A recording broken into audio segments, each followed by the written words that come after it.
প্রিয় শুভাকাঙ্ক্ষী, আসসালামু আলাইকুম। সবাইকে বৈশাখী শুভেচ্ছা। গ্রামীণ সমাজে বর্তমানে ধান মাড়াই করার বা ধান কাটার একটা মহা উৎসব চলতেছে। বাংলাদেশে প্রধানত তিনটি প্রধান ফসল হয়।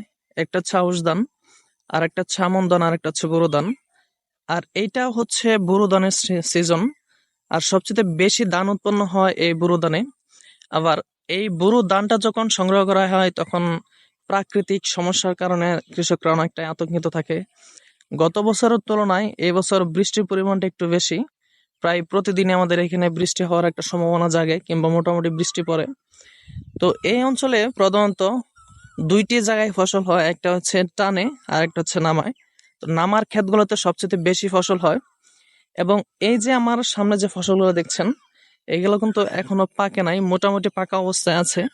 তারপরও কৃষকেরা কাটতেছে না, কারণ এগুলো একদম এখন যদি কাটা হয় তাহলে অনেকটা চিটা হয়ে যাবে। আর তারা আতঙ্কেও আছে, কারণ যে কোনো মুহূর্তে প্রচুর বৃষ্টি হতে পারে। আর প্রচুর বৃষ্টি হওয়ার কারণে এগুলো সবকিছু ডুবে যাবে। তাছাড়া শিলাবৃষ্টিরও একটা আতঙ্ক মানুষের মনে বিরাজ করতেছে। আবার এই যে এই পাশে দেখছেন যে ক্ষেতগুলা, এটা মোটামুটি একটা বিল বলা চলে। কারণ এখানে যদি আপনার একটানা 1-1.5 ঘন্টা বৃষ্টি হয় তাহলে একদম ডুবে যাবে, যার ফলে এখানে কিছুটা কাঁচা অবস্থায় ধান কেটে ফেলা হয়েছে। আসলে মানুষের যে প্রধান খাদ্য ভাত, সেই ভাত কিন্তু এখান থেকেই আপনার সংগ্রহ করা হয় এবং এখান থেকে খাদ্যের যোগানটা দেওয়া হয়। বাংলাদেশ কৃষি প্রধান দেশ এবং কৃষকেরা ধানের উপরই সবচেয়ে বেশি নির্ভরশীল।